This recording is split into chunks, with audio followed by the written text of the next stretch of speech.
felt the same way, but you'll find by state and federal law, you're allowed to change. If you start with us on a variable program month to month, if there's some reason you don't like it, I'll help you go back to PG&E. If you'd like to start paying the highest rates in the industry, we can get that done for you. Yes, sir. With what we have to pay to Ambit and also to PG&E for the distribution, there's no savings. I couldn't quite catch it. Okay. You don't pay Ambit. To clarify, he said he was concerned, I think his concern is if I pay PG and Ambit, I'm paying too much, there's no real savings. There is absolute savings. You never pay Ambit. You pay PG&E. You have just instructed them to buy your energy from Ambit, and thus it will be less than what PG&E is charging on a monthly basis.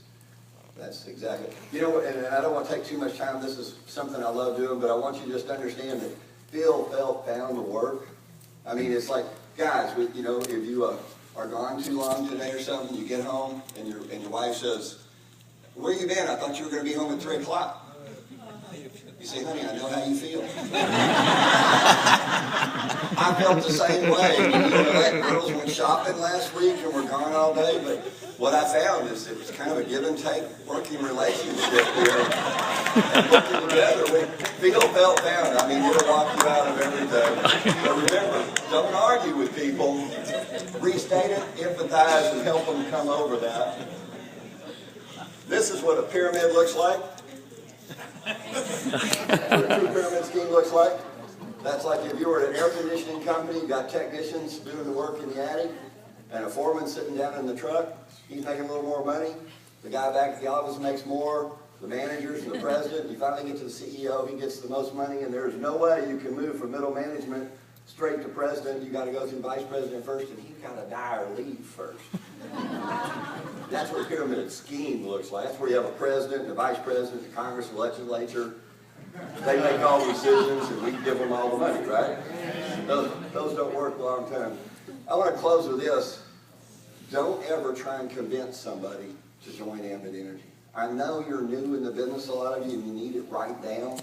And there's a dilemma because your friends don't want to join you until you've had success and they see that it works. And you can't get any success unless they join you. So it's a vicious circle, but the thing I'll tell you is if you keep persisting, you'll eventually find somebody that does want to start. And then another, and then another, and then people will start coming back to you. You have to commit that you're in this business for a long time, and because of that, you have to learn to not flood people with information, drip on them. There's people now, I have been dropping little notes, saying little things, doing little Facebook postings for 6 years. The last couple people I signed up in the business are people I showed this to several years ago. Generally speaking, almost everybody I personally sponsor now calls me and says, "Hey, are you still doing that energy thing?" I said, I love that, you know. And then you'll have people in your team that join and disappear because it's the wrong time in their life. Don't get mad at them. Just tell them, "Hey, look, it's probably not the right time for you. Once you sit out a while, watch us, we'll stay in touch." And then I do what I call a 45-second brush. I call people that I've sponsored that haven't done anything in a while, and I say, or people I've talked to who weren't interested, and I call them, "What's your name?" Solomon. Solomon. If Solomon's a friend of mine, I call up, and I've talked to him 2 or 3 times. I call him, "Hey, Solomon, this is Steve. How's it going, man? Hey, just thought I'd touch base with you, man. We're having a blast with Ambit. We're up in California. It's exploding. Everybody's making money, but you, I got to go by."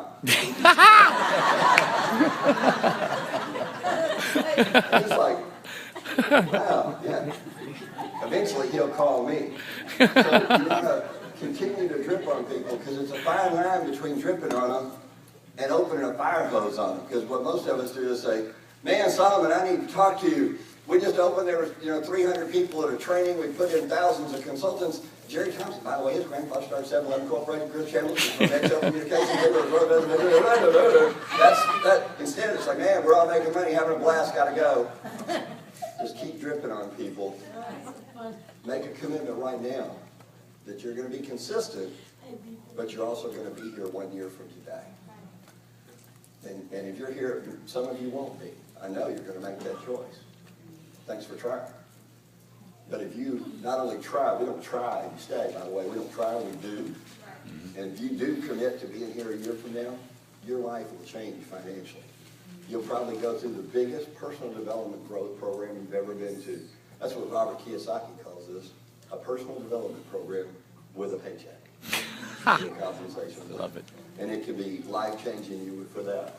Now I get the last couple of minutes, I'll probably run over to talk about coal market, but a lot of it's been talked about. First, let me say Jim is awesome, but he's also a phenomenon. Okay, if most of us attempt the coal market and start talking to strangers, it does sound a lot like, hey, you want to buy a watch?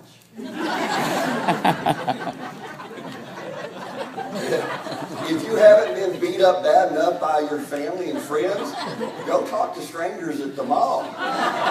They'll give you the lick in your life. But I tell you what, we've over time developed a system that'll allow you to capture a huge part of the coal market. And it all based on one thing, the real name of our industry. This is relationship marketing. Relationship comes first.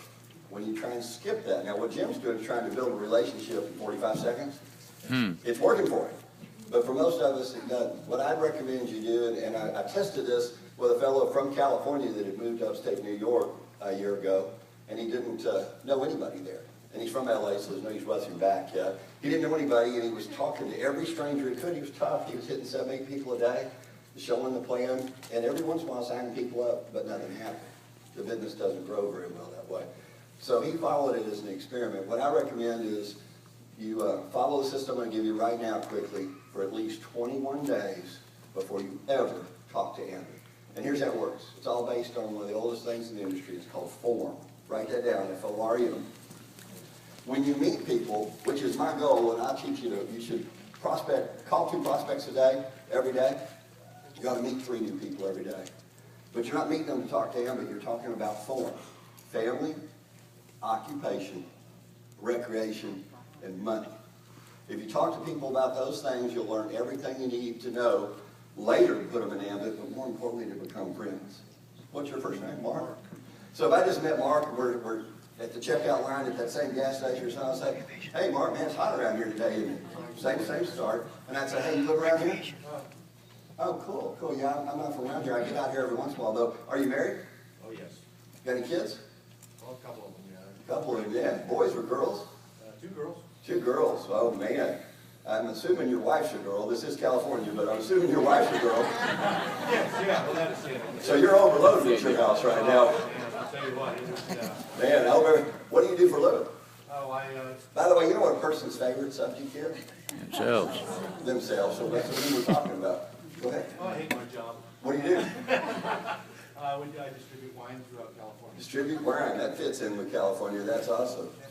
Yeah, wow. Do you make a lot of money doing that? No, not enough. Yeah. You work a lot of hours? Enough hours to, Good. yeah. What do you do for, what do you do for fun? Oh, golf. Golf. Definitely golf. Yeah. Man, cool. That's an expensive hobby, so. Yeah, that doesn't work too well. It's a good thing my wife works. I agree with you on that. Do you make enough money, though, to be able to play all the golf you want to? Do you have time to do it? No.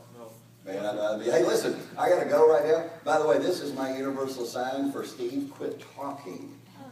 You're about to blow it and start talking to him about Ambit. You don't want to do that. My job is to take it away and say, Mark, it's good to meet you. Hey, why don't I get your email address? Next time I'm there, maybe we get together and have a cup of coffee. Is that cool? Sure. Got it. Got his email address? I'm gone. I don't want the exchange of business cards and all that. I don't want to talk about Ambit. And now I'm going to go home and write him and say, hey, Mark, it was sure nice talking to you today. Good to run into you. Hey, I'll be out there the next week or so. I'll holler at you. We'll grab coffee or a beer or whatever, and I'll see you then. Hey, by the way, give me your phone number so I can call you. And he'll write back and say, hey, nice meeting you too. I don't know that many rednecks. And he'll give me his number and stuff. We're starting to become friends. We're developing a relationship.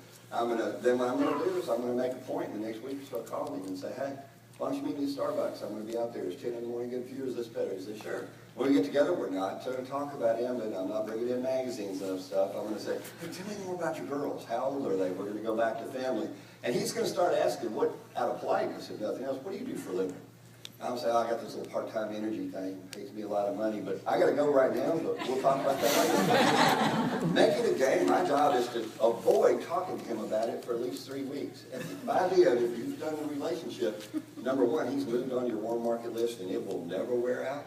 Your list gets bigger every day. But the other, he's gonna finally nail you and say, okay, tell me, what is this energy thing? Don't you wish people would just grab you and say, what is this energy thing? Because they really want to know. That's what I recommended, and using that cold market prospecting, that allows you to do the right thing, which is focus on warm market. And when you meet new people, and there's millions of them, keep adding those people to your warm market list, and you will never run out of warm market. Prospect 2 a day, 5 days a week, meet at least 3 a day, 5 days a week. Your list is growing by 50%. You're going to be hugely successful in this. I've got a little training on that. I can send it to Chris to put on the Team 526 website. There's a whole chapter in my new book about that where we talk about how to build with that. And relax, read yourself, all the rules. We'll send that to you. And with this, I get to bring up somebody that's setting this business on fire. Now, I met this lady a few times back in Austin, Texas.